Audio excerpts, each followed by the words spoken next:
Fala galera, professor Patrick Feijó, de Geografia 2 do Ensino Médio, turmas de terceira série do Colégio Curso 01. Vou relembrar agora a nossa apostila, o volume 1 da nossa apostila, no capítulo 3, que trata das organizações empresariais, da página 199 à página 203.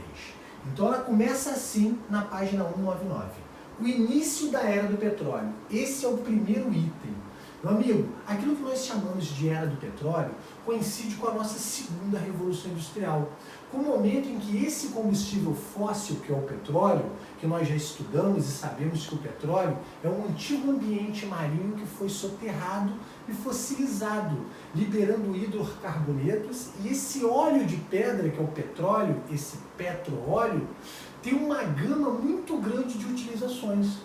Além dele ser um excelente combustível, você pode utilizá-lo de diferentes maneiras, ou seja, ele gera uma série de derivados. E o petróleo, quando ele emerge a partir do século XIX, a partir do desenvolvimento técnico e tecnológico, com o surgimento do motor a combustão interna, diferente do motor a vapor, que é uma evolução, com o surgimento do automóvel, da era do automóvel, o petróleo ele ganha uma importância mundial sem igual. Então, por isso que nós caracterizamos a segunda Revolução Industrial como também a Era do Petróleo ou a Era do Automóvel. Porque essas coisas estão intimamente ligadas. É importante que você fique esperto com isso e na leitura você obtém também essas informações. Então aquilo que o prof chama de início da Era do Petróleo, você entenda como a nossa segunda Revolução Industrial, como a época do automobilismo, quando os carros ganham as cidades dos países desenvolvidos. E aí esse combustível passa a ser muito importante. Tão importante que ele passa a ser capaz de mudar toda a geografia do mundo. Ele passa a ser capaz de mudar a forma e o padrão das cidades. Ele passa a influenciar na própria relação entre os países, na própria geopolítica, onde fronteiras vão ser formadas, vão ser desfeitas, guerras vão acontecer, visando sempre o domínio dessa fonte de energia tão importante que é o petróleo. Olha para o prof. Evoluindo aqui na nossa apostila, já na página 200, você vê o nosso segundo item, que seriam organizações empresariais. Nessa segunda Revolução Industrial, o sistema capitalista ele dá um avanço. Ele entra naquilo que nós chamamos de fase do capitalismo monopolista. Por que fase do capitalismo monopolista? Do capitalismo selvagem? Porque através de relações financeiras, esse capitalismo também chamado de capitalismo financeiro, você passa a ver as grandes empresas em atitudes que são até consideradas anticompetitivas, dominando e controlando seus concorrentes e também os preços. Então, por isso que nós chamamos essa fase do sistema capitalista de capitalismo monopolista ou capitalismo financeiro. Agora, por que monopolista? Que vem de monopólio, de um só mandar. Só que não é bem assim também não. Vamos tentar entender de fato como isso acontece. Vamos lá, no segundo item ele diz organizações empresariais. Aí está aqui, ó. Concentração de grandes capitais em conglomerados. Meu amigo, o que seria um monopólio? Monopólio é quando um manda. Não entendi, prof. Vamos pensar no ramo empresarial. Quando eu digo que uma empresa tem um monopólio, quer dizer que só ela comercializa, produz algum determinado produto. Isso seria um monopólio. Quando um número reduzido de empresas controlam todo um segmento, eu digo que ali eu tenho um oligopólio. Monopólio, quando um manda. Oligopólio, quando poucos mandam. Lembra do nosso exemplo de sala de aula? O setor de higiene e beleza. Eu tenho um grande trust, que eu já vou te explicar, que seria, na verdade até evoluiu, né? Que seria a Unilever, de um lado, e do outro lado um outro grande trust, que seria a P&G. Essas duas empresas controlam todo o segmento de higiene e beleza. Então, se eu tenho apenas duas controlando, ali eu tenho um oligopólio. Então, o oligopólio é quando poucas mandam em um segmento, ou controlam um segmento. Monopólio é quando uma única empresa controla o segmento. Um outro exemplo seria os frigoríficos no Brasil. Nós tínhamos um oligopólio, né? A Grande Sadia e a Grande Perdigão. E elas se fundiram numa única empresa, que seria a Brazilian Foods. Aí já é um monopólio. Antes era um oligopólio, quando tínhamos duas. Quando elas se fundem, um monopólio. Aí aqui ele fala, o que seria um trust vertical? Eu já até citei. Trust é quando uma empresa controla os seus concorrentes.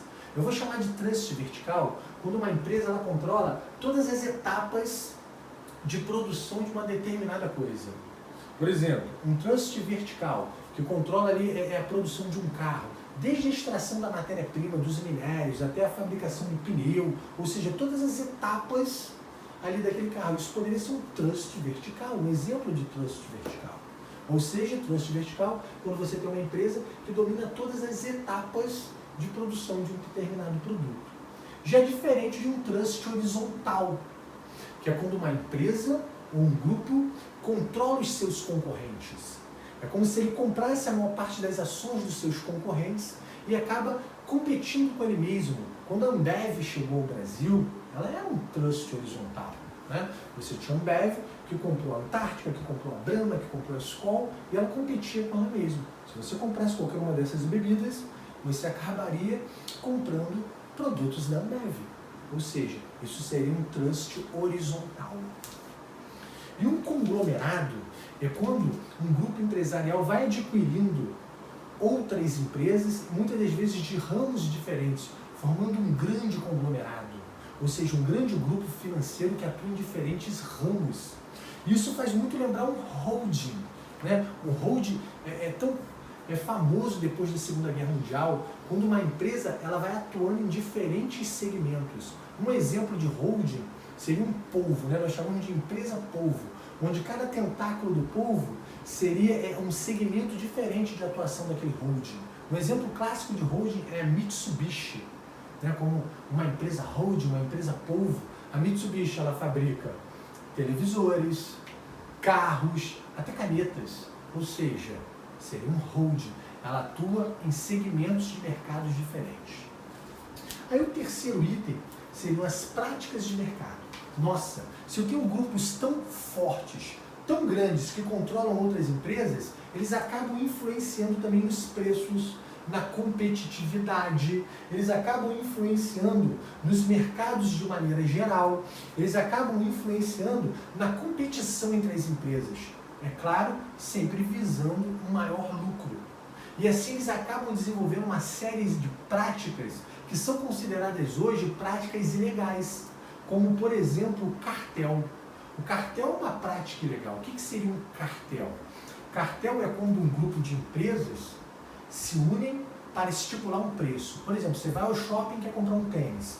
Todas as lojas que vendem aquele tênis fizeram um acordo, isso é um cartel. Elas colocam o maior preço possível. Aí você não tem saída, acaba pagando o maior preço. Isso é uma prática anticompetitiva, isso é um crime. Além do cartel, nós também temos o dumping. O que seria o dumping? Quando uma empresa vende um produto abaixo do seu custo de fabricação. E com isso ela acaba quebrando o concorrente. Quebrando o concorrente, ela restabelece o preço e acaba monopolizando o mercado. A China, ela vem ao longo das últimas décadas sendo acusada de praticar largamente o dumping em diferentes segmentos de sua economia. E além do cartel e do dumping, nós também temos a questão do assambarcamento de matéria-prima ou insumo. É quando uma empresa, geralmente a maior, ela acaba, através de algumas estratégias, impedindo que os seus concorrentes tenham acesso às suas matérias-primas. Então, de maneira geral, o Prof. tentou fazer essa leitura rápida da nossa apostila, do nosso volume 1 da apostila, no capítulo 3, pegando esses 3 itens.